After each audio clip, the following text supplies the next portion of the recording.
You're welcome back. And the birthday man, Dr. Texan, has left us. We have been joined by Clement Boateng, who is national organizer of GUTA, the Ghana Union of Traders Association. Thank you very much for joining us, sir. Great. Thank you for having me. Great. Okay, so now we are going to talk about the Nigerian border closure. And as I mentioned to you earlier, a government delegation is supposed presently to be in Nigeria. There's been some work that's been going on, even at the level of the president, at the level of the setting ministers, Minister of,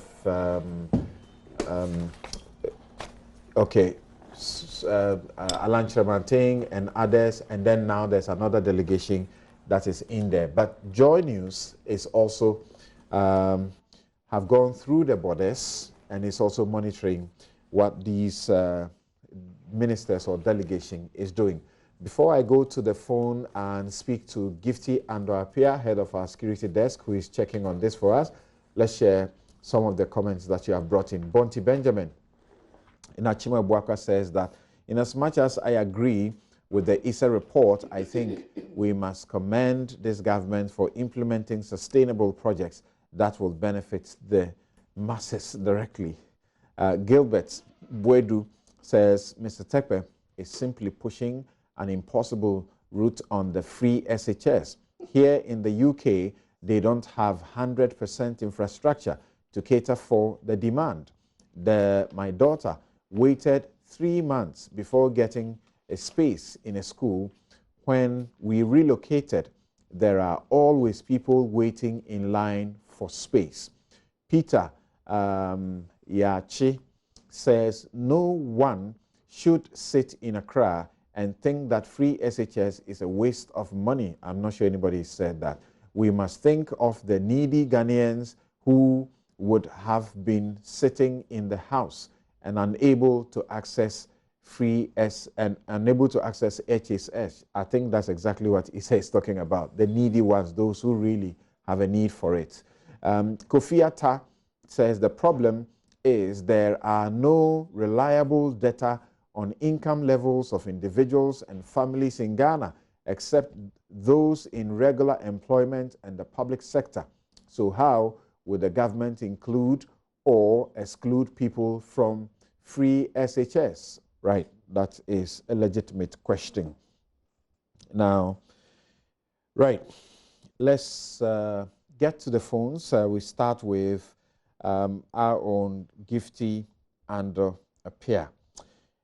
Thank you very much. Gifty, are you on the line? I'm here, something. Great. Okay.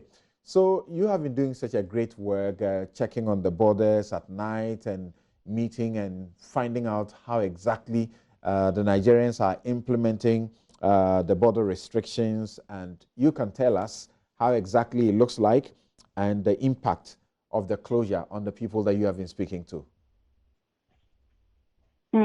Well, there's something I can start with the border restrictions and things that I've observed. So first of all, when you get to the semi-border here in Benin, you have tons of volunteers rushing up to you who are Nigerians, rushing up to you and asking if you want them to take you across, of course, at a fee. First of all, you will get, if you want to go with them, these volunteers. If you don't want to go with them, you go through the system, you get your passport stamped at the Benin side, you go to the Nigerian side, you get it stamped, and then you go through a pedestrian passport check, and then another gate before you get out to the other side.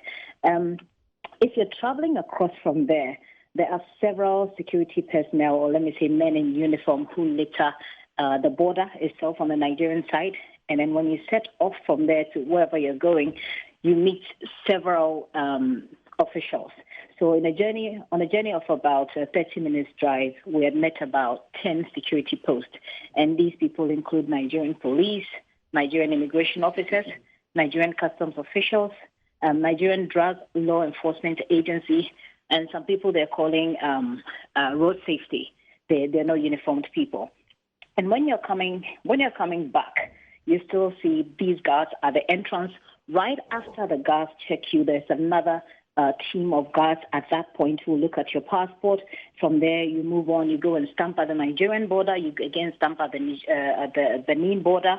You go through, and then you get some more checks before you can get out. So these are the sort of border restrictions. So you're not supposed to carry any goods. In fact, whatever it is that you're carrying, they'll check you, especially if it's a lot. They'll open your boots. They'll check, especially if you're carrying rice. They don't tolerate that at all. But they do all these thorough checks, make sure that what you're carrying, they're satisfied it's just personal effects. Otherwise, you're not allowed to take these through. Regarding the impact, there have been impacts on both the Nigerian and the Benin side. Prices have soared. They tell me that business has slowed, and this is definitely affecting the economy. There's something interesting here, something about fuel sales. You know, in Ghana, you go to the pumps or you go to the fuel station, you buy your fuel. Well, here in Benin, fuel is sold in beer bottles. So you have every home, almost every home sells fuel, and they put it on the table. What they're telling me is that the fuel prices at the pumps the prices have gone higher. And so this business, fuel business they do on the tabletop that the government is trying to discourage people from doing has actually boomed. It's soaring because the fuel at the pumps have now become very expensive because you can't get them through. But people are smuggling them in gallons, and so they can sell in front of provision shops. People are selling fuels in beer bottles. So that's also going on here. There are Ivorians who have been affected. People say their businesses are on the verge of collapse and unemployment. When I went to the Nigerian side, they told me their young men don't have jobs because most of them do business on the border. And so they've lost their jobs. They say there's abuse of women sometimes. There are complaints of sexual abuse. There are complaints of physical abuse, which some of these people allege some of the border officials are causing. Some say it's making some corrupt officials actually very, very rich. And when it comes to smuggling, it's still going on. And I can confirm this, that this is something that the Nigerian government has said the policy is supposed to keep. But smuggling is still going on. We understand that the Nigerians themselves are unhappy. They are complaining about this particular circumstance. Yes. What can you report about that? And then bring us up to speed on the negotiations and the various meetings that you tell us about government and the Nigerian side holding.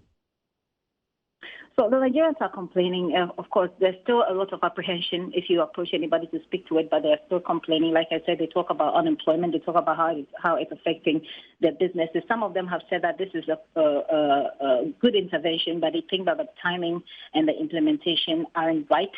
They describe the policy as a terrible one. In fact, they believe that it's some sort of a targeted attack. Some will say political enemies of the government. Some will say ethnic groups, etc. So that conversation is going on. In terms of government intervention, I must say that I was not a part of the government delegation, but we got information of their interaction with the drivers and their interaction with the Nigerian delegation. The first meeting happened on the 16th of October when the Shelia Ekoboche, the Foreign Affairs Minister, and the Minister for Trade and Industry, Alan Chematin, met with their Nigerian counterparts. They had that discussion. At that discussion, they agreed that there would be the Ghanaian delegation would furnish them with information on the Ghanaians who have been stranded at the border so that there could be some sort of arrangement for them to move their things. Now, the follow-up we know happened just on Wednesday, between Wednesday and Thursday. That is when the deputy ministers came in to meet the Nigerian delegation. We understand at that meeting that they gave them a list of the Ghanaians who are stranded at the border, and the hope is that they've actually signed a memorandum of understanding. The hope is that if the Nigerian authorities implement the memorandum of understanding, then it means that the Ghanaians who have been stranded at the border will be allowed some sort of passageway. Do we have an idea the numbers of Ghanaian traders who are stranded at this Benin side of the border? Because we understand that the closure is actually not targeted at Ghana, but Benin for exporting contraband goods, particularly rice. Well, something on that, what will happen with the MOU will help us either confirm or reject that this is not targeted at Ghana, because the idea is to get Ghanaians, specifically Ghanaians who have been stranded there, to go through. That is what the Nigerians have said. They claim that people from Benin are smuggling things into the country. But what the people on the ground here tell me is that with or without the policy, smuggling will still go on. Some also we understand that police, Benin's economy, 20% of almost 20% of its GDP depends on the trade that happens between using that border. But can we have an idea of the numbers of Ghanaian traders who are stranded and for whom the Ghanaian delegation is seeking as an immediate redress to get them access? So what we saw at the border when we went there yesterday was scores of these trucks. You could count about 100 of them, and it's a very restricted area, so it was very difficult approaching the Ghanaians since we're not governmental officials or we're not coming as a government delegation. But when we managed to get in there, some of the drivers told us there's about 60 to 70 of them there. That's the drivers who are camped at there's a sort of a yard where all these trucks have been parked. And they say that their documents have been taken by the authorities, so they can neither go in nor go out. So even if you want to return to Ghana, you can't do that because your documents have been taken. So the drivers tell us there's between 50 to 70 of them. But that's just the drivers who are stranded at the border. The president is said to have donated an amount of about 450,000 CFA francs to the stranded Ghanaian drivers there. There's been some questions about that. Have you been able to pick any reactions from that? So we interacted with the drivers and we asked them. I mean, they actually told us that they had actually their family and friends have been calling them, saying that they've received some 450,000 CDs, 50,000 CFA each. And then they had to correct them and say, no, that amount was meant for all of us. And so we had to share it. If you look at the number, they say they're about 50 to 70. If they have to share 450,000 CFA, they tell us that each of them ended up getting 5,000 CFA. 5,000 CFA is like 46 Ghana cedis. All right. That's what each of them said they got. Okay. And so they were reacting to calls that they were getting from their family and friends back in Ghana that they made some money. All right. Gifty, keep up with a good job. We expect you to file in more of the report, particularly good news about a final resolution that brings a lot of reprieve to the Ghanaian traders, more particularly on the border. Thank you very much, Gifty. Ando Apia is head of the security desk of Joy News. Okay, so maybe we start with GUTA. We were told, for example, how much is this hurting your businesses? We're told, for example, that Kasapreko is losing about $2 million to the closure of this particular border.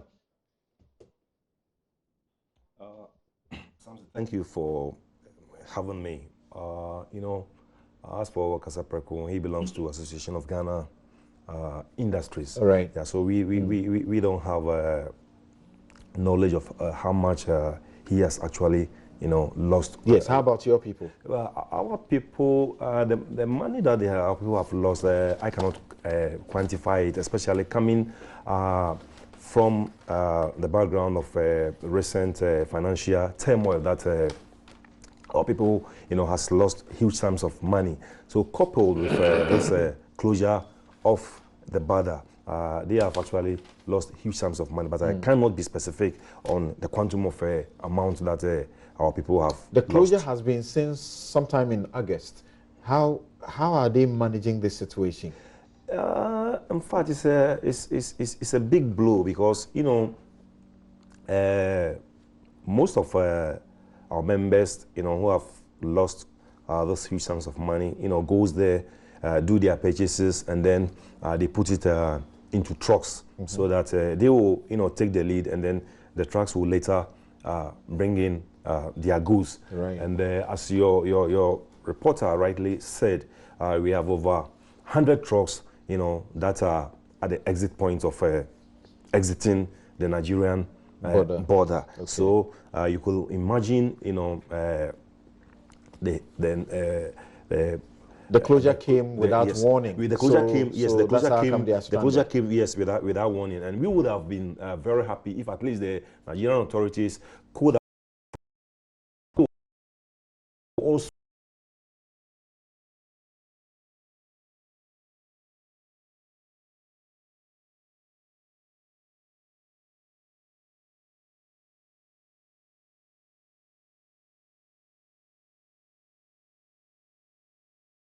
but that didn't come, and that is where GUTA is, worried about. As I'm talking to you now, most of the goods that are piled up at the border, there some are perishable, and a lot of them have gone bad.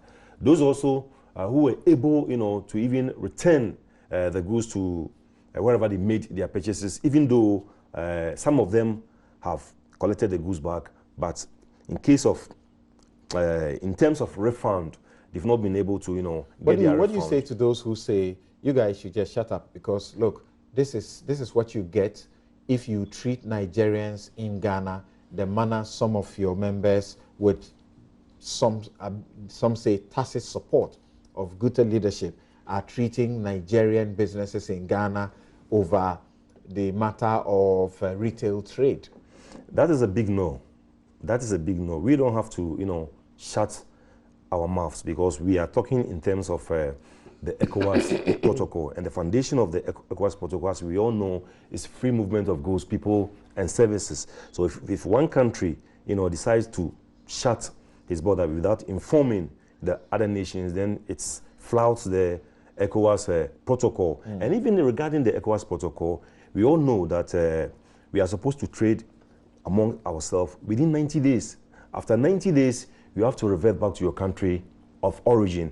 If you want to establish in the country, you have to go by the country's sovereign laws. And as I'm talking to you now, no government or no head of state has had the courage to even ratify the establishment of the ECOWAS protocol or the residence of the ECOWAS protocol. What we are all using now is the free movement of goods, people, and services. So it is very bad on the part of the Nigerian authorities to just rise up one day and then shut down its borders without informing the other members. So right now, your only hope is that government, intervention will yield some very quick fruit so that your people who are stranded can have a way out. Yes. That is what we are hoping for, because you see, when this border was even shut down, it took GUTA's press release for government to even got the knowledge of the border of the closure.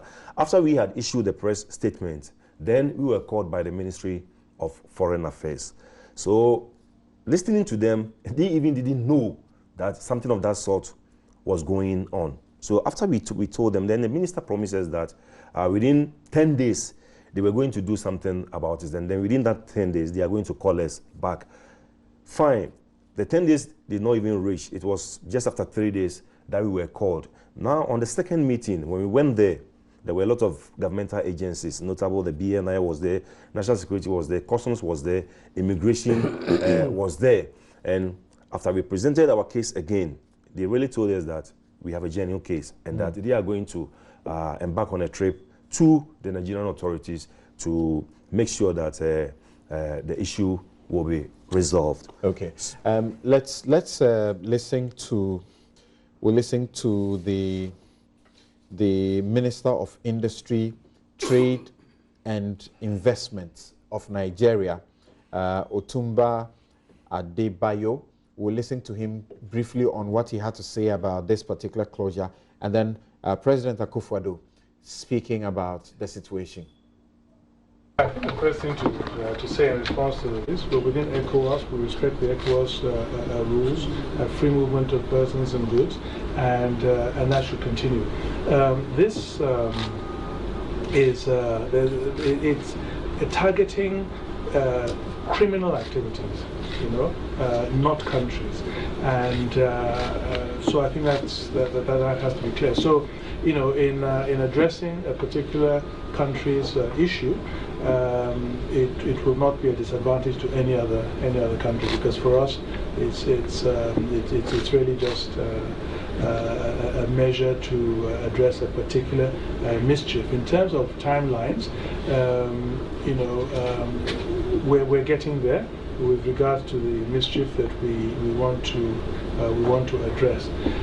But clearly, there's going to be flexibility to maintain the spirit and the rules of ECOWAS, and that's what we're trying to do with Ghana, to find solutions to particular challenges that we're facing, and we're pretty confident that we'll be able to address that very quickly.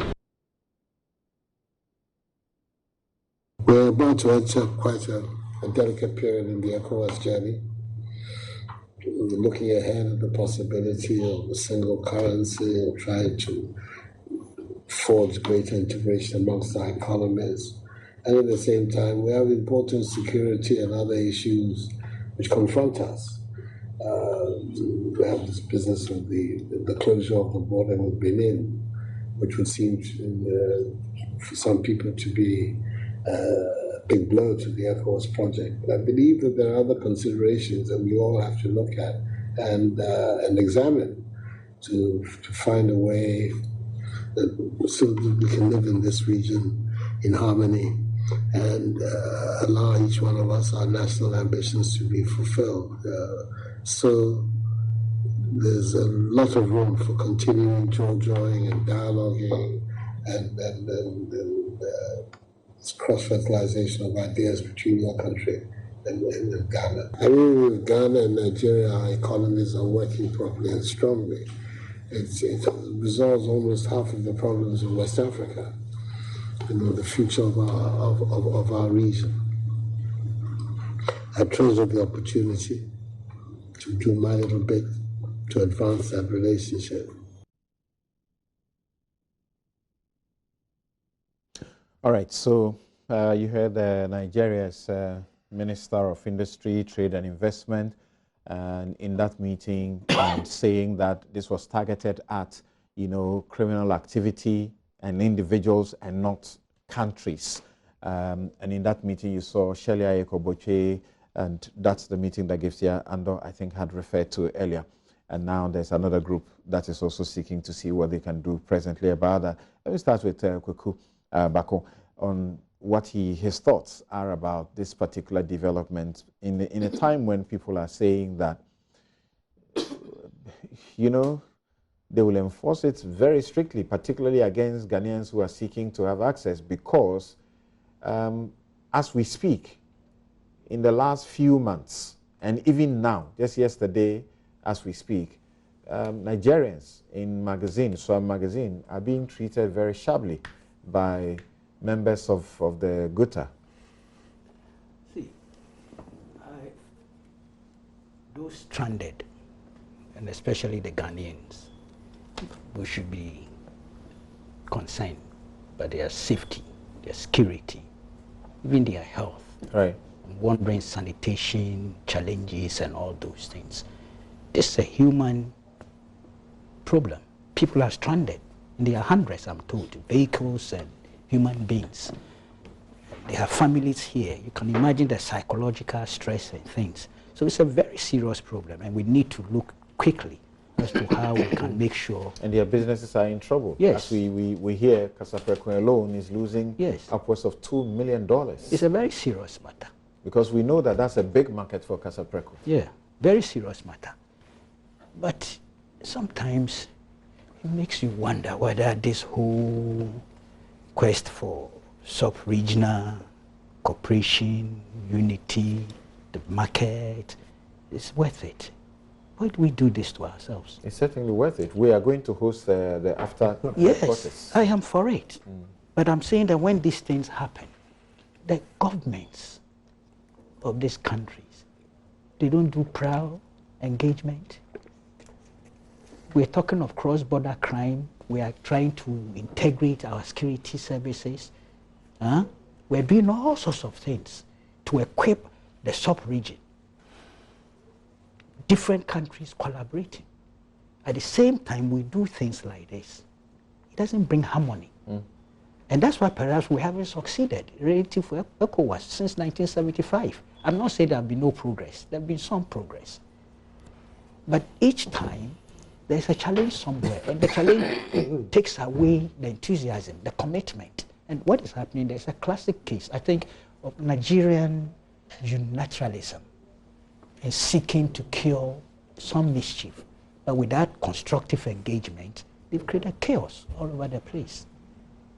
I'm not too happy about that. Some would say the Nigerian government has always been proactive in protecting, you know, its citizens and traders. There are many times when they don't blink. They say, you can't bring this to our country. They shut their borders to us. They do that. But we hardly are able to do that. Because they are a giant within the community of the sub-region. No, they are a giant. There's no doubt about that. But being a giant requires some level of quality leadership from them to make sure this whole vision of ECOWAS works. Okay? I have a little problem with our friends also, and I hope I'm not misunderstood, taking the law into their own hands and closing shops and things. I have a difficulty with that as well. The state is not alive to its responsibilities. You have a law that says that foreigners should not engage in, you know, retail trade, and yes. Foreigners are coming and they are in retail trade. You are not doing anything about it. So you are voting and their for businesses are in trouble. So you are voting for constitutional lawlessness. Well, that's what happens if you don't enforce the laws. Constitutional lawlessness. That's what you are voting for. I'm not suggesting that's what you are advocating, but it amounts to that. That's when real vigilantism comes. See, are there no legal options? Can't somebody take on government or the appropriate authorities through legal means? Is it impossible? Civil society. They're not ready for the cost and the waste. But so look, Occupy time Ghana. in going to court. Maybe the comparison is the analogy is a bit misplaced. But a group like the Occupy Ghana had to activate the constitution, get the highest court of the land to deal with this disallowance and surcharge thing. It was law. The Auditor Generals that have come and gone had not dealt with it the way it had to be dealt with. The court empowers and it's being done. Look, let's create that culture of litigating, of seeking redress using the appropriate institutions of state. In this case, the judiciary. Week, Professor Tuguba was talking about governance standstill when a nation comes to that point. But why should there be laws that those we pay to enforce the laws don't enforce it, and the citizens must spend money to go to court and ask a court to compel you to do what you are paid to do anyway? Which is the luxury of alternative that we have? Which one? Which one would you prefer? So they should go out there and enforce the law themselves? That's what you are saying? Is that what we want? It's unfortunate that those who've been empowered to do what the law says should do are not doing it. So they should go out there and enforce the law. What are the implications? I don't think we can endorse that too. Just the same way I'm criticizing Nigeria for the unilateral decisions they've taken and the way they are going about it. I cannot sit here and pretend that what the Ghanaian contingent traders too are doing is something one can endorse. It's lawless. We shouldn't encourage them. We understand them, but we shouldn't encourage them to take that path. Look, are Ghanaians not trading in Nigeria as well? Of course. Could there not be retaliatory consequences? Have we thought about that too? Some of our families, sisters, brothers are there and trading. If the law perhaps is not implementable, then perhaps we should take another look at the law. Let's take another look at the act. Perhaps the ideal is not what we have put in there. So we should take a look at it. But otherwise, look, we cannot continue this way. That's my own view on this matter. All right. Yeah. Now, Mr. Setukwe, what do you say and what ought to be done? But for some people, if you look, give it to Nigeria. They are protecting their own. We don't do that as much. They do it and we are complaining because we are suffering. I think it requires an evaluation of policy, of law, and operations. We are part of ECOWAS. And in the context of ECOWAS, you can put it in the context of EU and Germany's role as a dominant partner, within, and when during the financial crisis and the muzzle that sometimes Germany brought to bear, sometimes some say positively, some say no, in terms of, and we are going to be going there as we talk about common currency, and all those issues. They are going to come up. We are going to be approaching what, Germany is to the EU, what Nigeria represents, ECOWAS. I think you go to the ECA, East African, community, and Kenya. Kenya's muzzle is felt. I've done some missions there in terms of business, in terms of, so I believe what we have to do is what small countries, the smart thing that small countries, often do. Another we do it in unison, which sometimes is not effective, or bring along other smaller, Benin, Togo, and others of the size, as a counterweight to, this massive. And I'm saying this because in my own experience, remember EPA, today we had to go interim, because of Nigerian stance. Forget about the pros and cons of whatever. Cote d'Ivoire had to also go interim, and we realized that with Cote d'Ivoire going interim and other countries going interim, it meant that, it was going to be harmful to us if we were to stick and move along, with Nigeria. The same with the common external tariff, which eventually was, was signed, but there were various derogations, specifically with respect to imports into Nigeria for rice, for cement, and for, for other. Without those derogations, you couldn't. Government has, tried to, on a humanitarian, grounds, reach out to them, giving some money to assist who also how we should be concerned about their states as they are stranded along that border. But government, you would realize the foreign affairs minister, the trade and industry minister, and I think one other initially went to that country to meet their counterparts. Yes. And then subsequently, you have the deputies in these ministries. You have people from immigration and customs also going and meeting their counterparts. Why do you think we are not getting a quicker solution, or we need the president to talk to Buhari immediately about it? And I'm sure His Excellency would have spoken to, President Buhari already. I mean, knowing the way this is, operates, and there's no question about it. Or maybe at vice president level, or there can be some consultation. Ultimately, we'll get I have no doubt. Because it appears the ministers went, we didn't get too much. The deputies have gone together with other officers. Because it's involving, you saw the minister. Right. They have their reasons for doing it. It may be the official reason. But your point is, I was going to come to you in terms of operations. If this is going to, to occur, then it's time, because it wasn't as it wasn't as pronounced as it is now. There have been border closures in the past, and I stand for correction. Yeah. Maybe it lasted, hours, it lasted a couple of days and whatever. But we are seeing this, which is having a more serious impact. So I would want to suggest His Excellency's initiative in that intervention being formalized for a rapid response, among immigration, because there are those who want to, as we were told by your correspondent, there are those who want to come back home. Their documentation is on the other side. Right. So if we had, we begin to put in place maybe a rapid response between ourselves and, in the event that these things continue, maybe some insurance scheme, whether by GUTA with the insurance industry.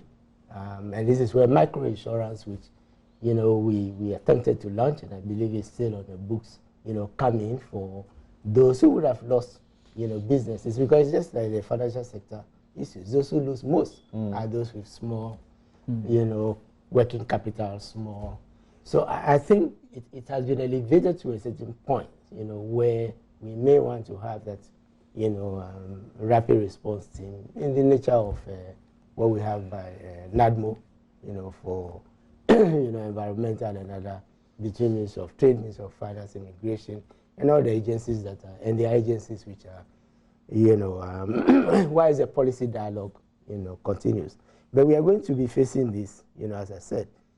And there's a policy perspective, I think, as you mentioned. We are going to host the Continental Free Trade Area, you know, and this is where the internal practices also come in. In the medium to long term, is it going to be an open Africa, which is where ECOWAS was moving, and therefore that's where the review of the law comes in. But maybe making, you know, in consultation with GUTA, AGI, who are also part of this Chamber of Commerce, maybe competitiveness, you know, strategy to make it feasible for us to withstand these pressures. Because if the trend is that Nigerians are going to how will it happen without any notice, prior notice whatsoever? They just announce a closure of the border, and then these people find themselves in this very unfortunate circumstance. How does that happen if the flagship protocol on free movement of persons and the right of residence establishment of ECOWAS, which allows for citizens to stay for a maximum of 90 days on a visit to a member country, is still in force? I'm getting, you know, suggestions that it may have been abolished. Otherwise, how could Nigeria have done this? And they are hosting ECOWAS. Really. Something this is where the point I'm making is a very pragmatic one. I'm saying that this duration has never happened. It used to be sporadic. It's, you know, I think GUTA just confirmed, yes, an intermittent. But I'm saying if this is going to be the trend, whether as a result of retaliation for what is happening, you know, in Kumasi and other places or whatever, then I'm saying we might as well have a certain rapid response team, you know, to alleviate the sort of difficulties in the event that it should occur again. And maybe such a team can also be there to respond to things that would happen at the port and other to remove bottlenecks. I'm not talking about the, you know, a permanent, but maybe some ad hoc, you know, team that can be put together. So I'm coming from a very pragmatic. It is a matter of, I agree with you, and you are the lawyer, it's a matter of respecting protocols. But that's why I began with, you know, free trade areas. At the moment, the whole globe is looking at a recession that may be caused by two big, you know, powers, you know, fighting with each other in terms of trade. U.S., you know, and China, and it could have ramifications, and we will feel the impact, because if it hits global demand, it's going to hit demand for our commodities, as has happened, you know, umpteen times. Okay, so Kweku, I don't know if you have some, you know, rare insight in this area, particularly about the 90-day stay maximum, you know, stay for member countries and their, you know, traders visiting each country. Because as far back as, you know, 2013, there had been calls for that particular protocol to be abolished. And I suspect it may have been abolished, but we are not aware, and the traders too are not aware. That's why they are caught up. Otherwise, otherwise, Nigeria should be the least to attempt to not respect the protocol. Well, you're right. I mean, to put it in plain language, what Nigeria is doing offends all the principles of ECOWAS. Okay. What Nigeria is doing offends all the principles of ECOWAS. And maybe we shouldn't be too surprised. If you look at Nigeria's attitude within the workings of ECOWAS, this will not be surprising. But before I comment further on that, have we been this blunt to them as we meet them over the period, or because now, like they say, we have our hands in their mouth, so you can't hit their head? Well, I've attended a few ECOWAS meetings, and of course, where a country's posture on a particular issue suggests what I'm talking about. You pointed out at the meeting that this position is untenable. So. Okay. Pointing it out to them, of course, you will, and I'm sure they hear these discussions. There have been times when other countries have also postured in a similarly, if you like, unlawful ways. But Nigeria is particularly, or has more often than the others come under this kind of criticism. And so in a sense, it's not surprising. But, you know, I sincerely think that it is untenable. This posture is untenable in the light of the Africa Free Trade arrangements.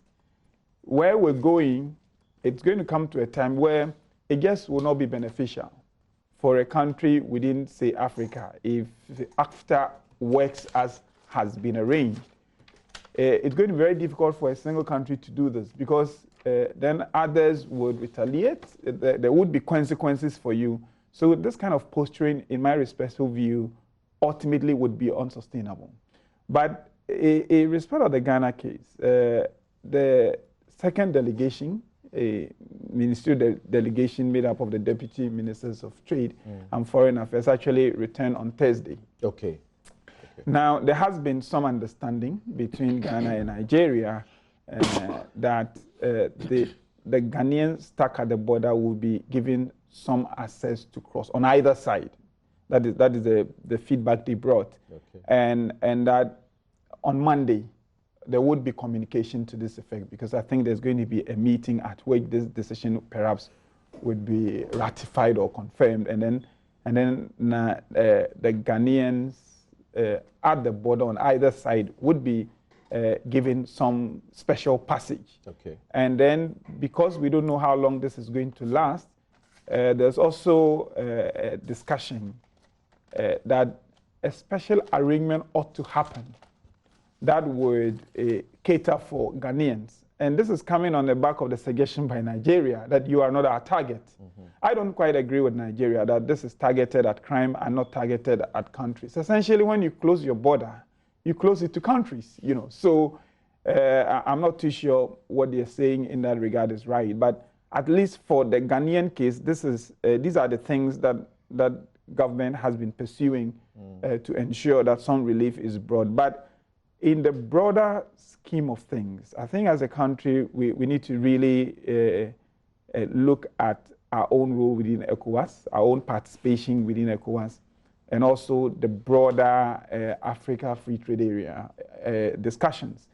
The provisions in the GIPC Act would have to be harmonized, in my respectful view, with the principles of both AFTA and ECOWAS. And unless we did that, you're always going to have this situation where, as Kweku mentioned, you could tackle the Nigerians here. Before you do that, you ought to think carefully about possible reciprocal responses against your own citizens in other countries. That may well explain why sometimes governments, not just this government, but previous governments, have been very reluctant to perhaps apply those provisions as strictly and as strongly as we can. I mean, I have had several engagements with GUTA, and at some point I have even promised them that I'm happy to lead a campaign that would uproot foreigners in retail trade that act unlawfully.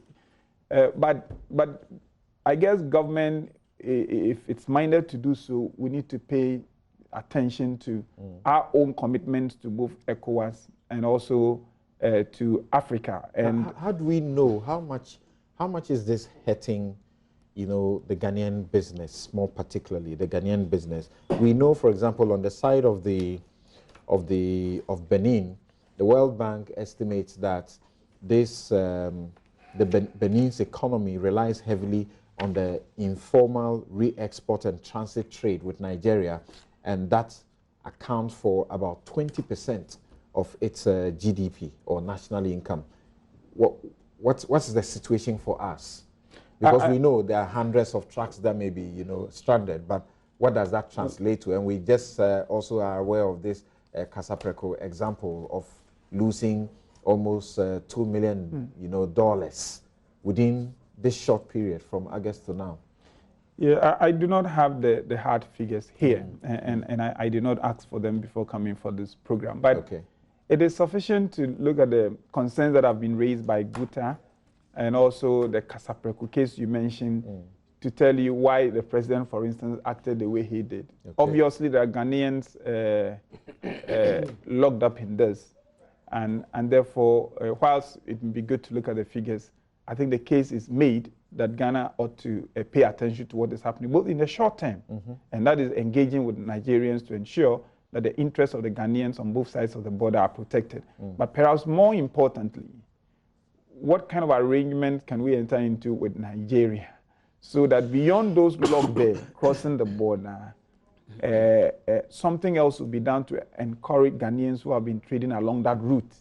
Because if I got locked up once and by the intervention of my government, I get away with it and it's open for me under some special circumstances, I'm definitely going to wonder how going forward would be like. So not only do we have to do this, but I think the discussions that are ongoing between the relevant ministries of both countries in respect of an arrangement that allows Ghanaians, if Nigeria is going to continue doing this, that allows Ghanaians should happen, whilst we think about our own position in the broader ECOWAS and AFTA arrangements. Okay. We'll take a quick break, and when we return, we'll conclude the discussion on this subject matter, and I'll ask questions including what Dr. Charles Rekubrobe is asking. He says, if we are still trying after 35 years of ECOWAS, we might as well pack in AFTA, the Africa Free Continental Trade thing, at the starting blocks. We might as well pack it at the starting blocks. We'll take a quick break, and I'll return. I'll ask this, including other questions, whether or not we, in these kind of circumstances, African leaders, are we really ready to get together as one unit? Russia invites us, and we go there. We go there with individual, as it were, demands, begging for whatever.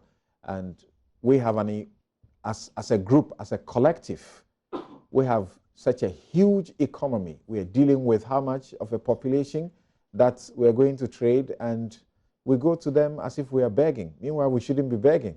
We'll be right back.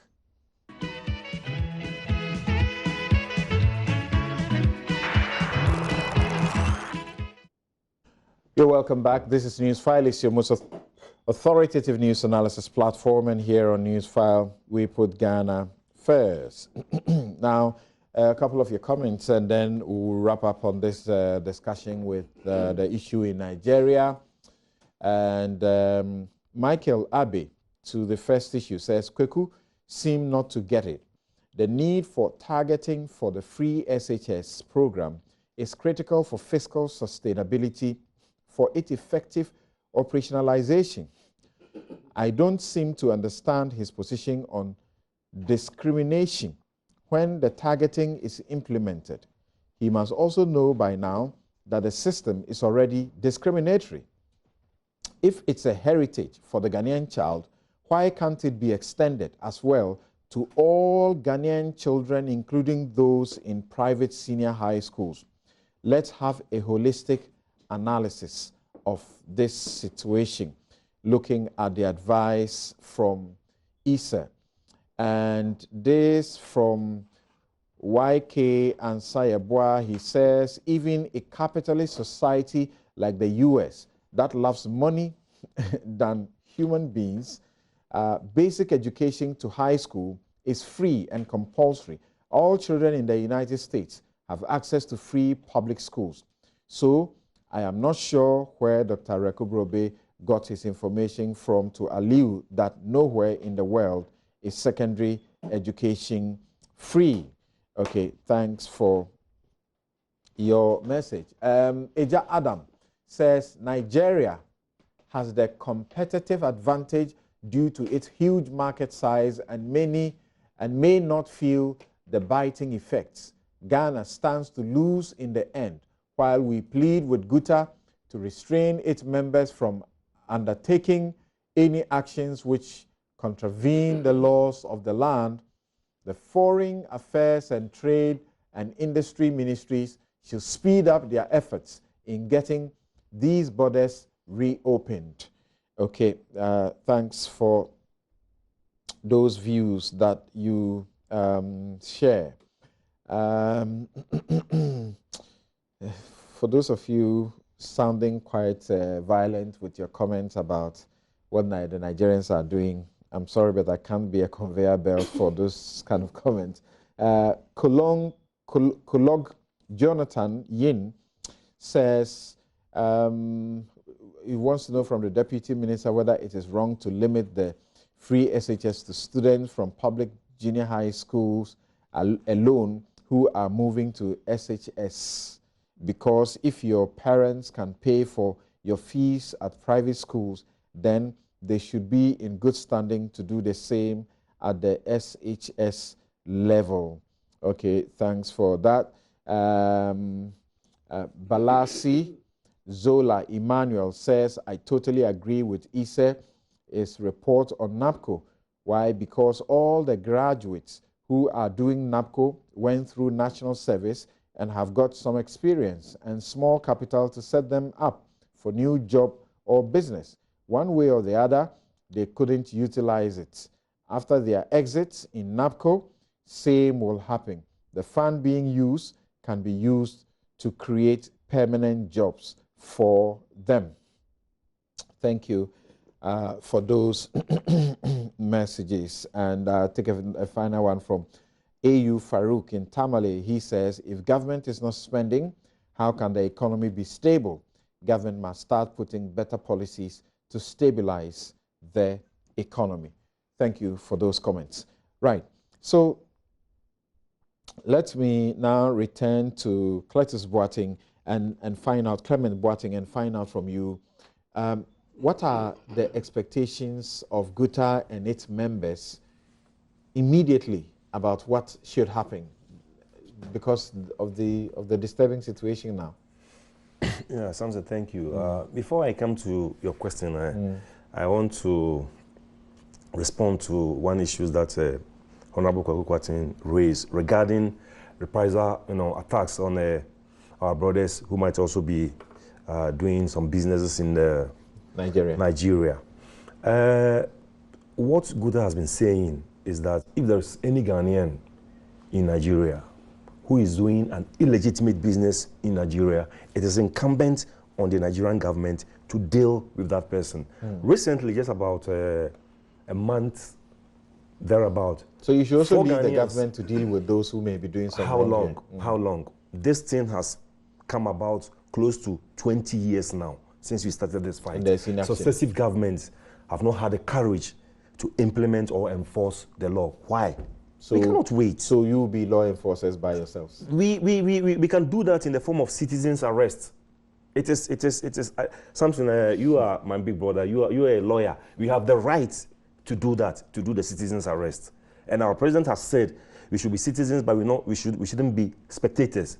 So if authorities who are supposed to enforce the law are not doing it, and citizens and foreigners are flouting our laws with impunity, we have every right to go by that means. To go and do what? Arrest them? Yes, to arrest them. But is that what you've been doing? You're closing their shops. We close their shops. That's not arrest. It is not arrest. You need a court order to be able to close somebody's shop. But if those people that are being paid by taxpayers' money are not doing their job, what do you expect us to do? We are losing businesses. We are losing our livelihood. How can we continue to be in this situation? Some say you are not competitive and you are blaming it on the Nigerians who are finding very innovative ways of attracting business. It is never true. It is never true, because coming from Nigeria, coming from China, coming from Lebanon or something, at an interest rate of maybe 4%, I cannot be competitive with that person, because I'm paying, even I don't know, be in this government that currently we are even paying 25, 26%. How can we compete with them? So right from the word go, the playing field is not leveled. Yes. So what do you want to happen? What do you want to happen immediately? What we want to, you see, what the Nigerians are doing is just putting bureaucratic means, because when the first delegation of the foreign minister and the trade minister went there, they said they were going to try as much as possible to open a corridor for us, so that goods that are locked up there will be passage for those goods. That's what they are saying, that we are likely to get some announcement by Monday. That is what they are saying, and, and they said they are going to work out some modalities. How long are they going to work out that modalities? Just recently, the deputy minister and the deputy foreign minister returned. They just returned this Thursday, and according to them, they said they have finished with that modalities and have sent it to the Nigerian authorities. So how long is it going to take them to open that passage for us? Once people goods are, going bad. People have taken loans from banks and they are supposed to repay. Some of the goods are perishable. They're perishable, yes. I saw on TV about 2 weeks ago about 10 loads of coconut, which have all gone bad. Oh, yes, which have all gone bad. You see, so how long can we continue to be in this situation? They are just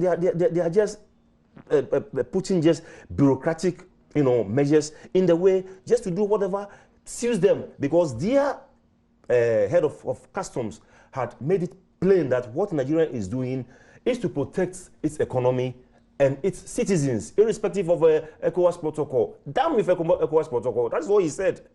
So I don't see the reason why our authorities here cannot also do same regarding the GIPC Act.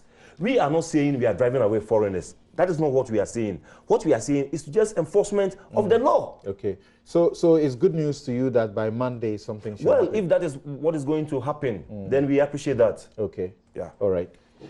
Yeah. So I think I sympathize with GUTA in many ways. And the call on government to apply the laws as they are is a legitimate one. But if we're looking for durable solutions, we need to invest energies in seeking them. If today, or say next week, the GIPC Act was amended and those provisions removed, then suddenly we're satisfied and we're going to allow them to do trade here as usual. So I'm just trying to make the point that the matters involved go beyond just law. If Nigeria closes its border in a way that hurts Ghanaian traders, and what we want to do in response is just to apply the GIPC Act, it may be completely insufficient. It may be insufficient. And Kweku suggested, and what he said was re-echoing what some experts have said.